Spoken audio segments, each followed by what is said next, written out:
Hola chicos, ¿cómo están? Hoy vamos a hablar sobre el sistema complemento, sus funciones y diferentes vías. ¿Tú conoces a aquele amigo que ayuda a todos?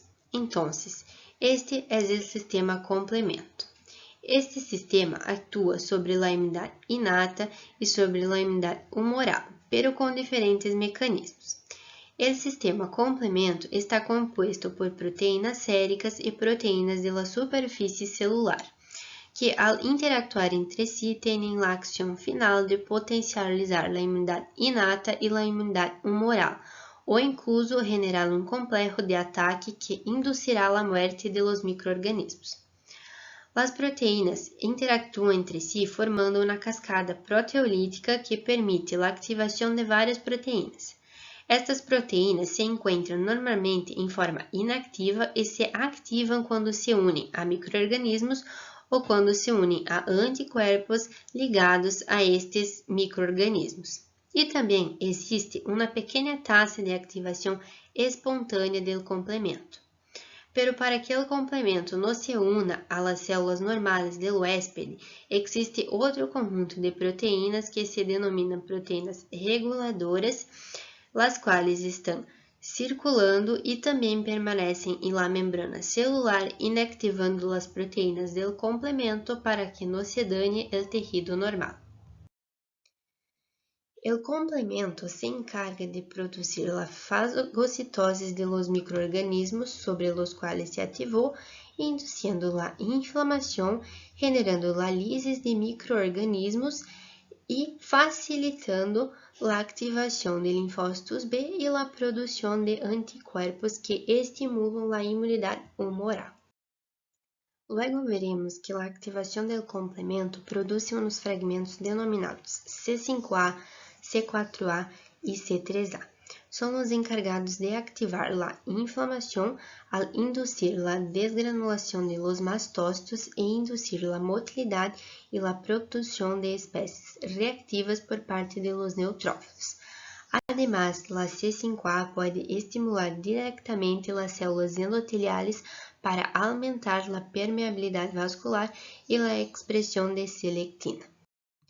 Os macrófagos e os neutrófilos têm receptores específicos para C3b e C4a e estão ligados a microorganismos ou ao complexo antígeno-anticorpo, como exemplo de los receptores CR3, CR4 e CR1. Por lo tanto, o complemento hace a opsonização e facilitará a fagocitose. A ativação do complemento pode ocorrer de três formas: a via clássica, a via alternativa e a via de la lectina. Destas vias, duas estão ligadas à imunidade inata, que são a via alternativa e a via de la lectina, que são as que veremos a continuação. Já a via clássica está ligada à imunidade humoral. Agora, vamos às vias de fato. Se a via alternativa é um mecanismo de imunidade inata, significa que se ativa por la participação de microorganismos e não involucra a participação de anticorpos. A via alternativa já começa com a principal proteína do complemento, que é a C3. Todo começa com a hidrólise espontânea de C3. Recuerde que vimos que há uma pequena taxa de ativação espontânea do complemento, por lo que o C3 plasmático normalmente se cliva continuamente a tajas baixas em C3b e C3a. E uma pequena porção de C3b se unirá covalentemente em los microorganismos que se encontram nesse huéspede. Em la molécula C3b há um câmbio conformacional que expondrá um domínio que se chama tiéster, e esse domínio unirá as moléculas C3b ao microorganismo. A porção C3b que não se une e permanece sola em el citoplasma hidrolisará esse domínio e se convertirá em inativo. Depois que C3b se une ao microorganismo, o factor B, que é outra proteína plasmática, se unirá a C3b e luego o factor D se unirá a esse factor B, que liberará um fragmento mais pequeno chamado BA e um fragmento mais grande chamado BB, que permanecerá unido. El complejo resultante é C3b-BB, que se denomina C3 convertasa, de la via alternativa, e esse complejo escindirá mais moléculas C3 continuando o processo. Se alguma outra molécula C3b se une à enzima C3 convertasa de la via alternativa, formará o complejo C5 convertasa de la via alternativa, que escindirá as moléculas C5, e o processo desde aqui é comum a todas as vias. Assim hablaremos mais adelante. Existe uma proteína chamada properdina, que se une ao complejo e lo estabiliza em la membrana. É o único regulador positivo. Esta via alternativa não se ativa em la superfície de las células normais, porque as proteínas são rapidamente degradadas por la proteína reguladora. Via das lectinas. As lectinas circulantes, como as lectinas de união amanosa plasmática ou a acetilcolina, se unem a las serinas proteasas associadas com as lectinas de manosa plasmática 1, 2 e 3, que excidem as proteínas C4 em C4b e C4a, e a proteína C2 em C2a e C2b, para ativar o complemento. O complejo que se forma C4b C2a é a C3 convertasa de la via de las lectinas, que escindirá o C3. Agora observe que a extinção de C3 através de la via de las lectinas também pode generar C3 convertasa como de la via alternativa, como hablamos antes. E também de maneira homóloga, algumas moléculas de C3b generadas em esta via podem unir-se à C3 convertasa de la via de las lectinas e formar o complejo C4b, C2a, C3b, que é a C5 convertasa de la via de las lectinas. A etapa final de la activação do complemento é comum a todas as vias. A C5 convertase generada por las diferentes vias escindirão C5 em C5b e C5a.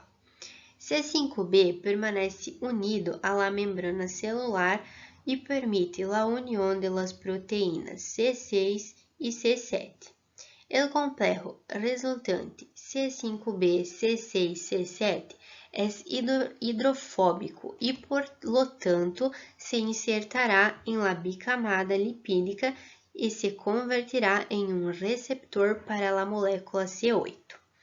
A associação destas moléculas já tem uma capacidade limitada para lisar células, pero esta capacidade só se hace efectiva quando a proteína C9 se une ao complejo e forma poros que permite o passo de íons e água para dentro de la célula. Em consequência, a ruptura celular.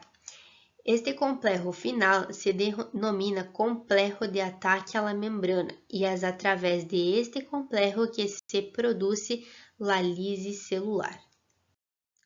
Como já se mencionou, existe uma regulação da ativação do complemento, tanto para que inicialmente não se una a las células normais do huésped, como para que as proteínas ativadas posteriormente não se associem com as células normais adyacentes.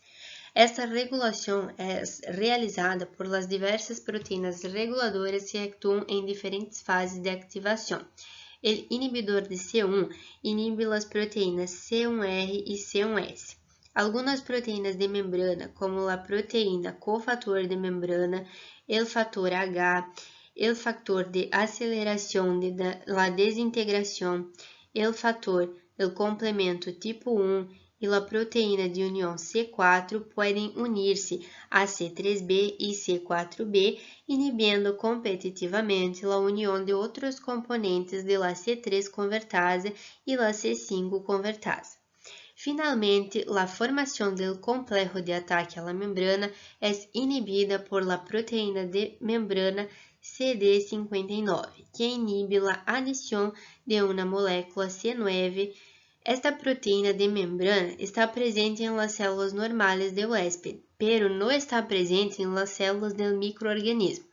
Además de la formación de este complejo puede ser inhibida por la proteína plasmática S que previne la unión del complejo C5b, C6, C7 en las células normales adyacentes. Y es isso, espero que entendam.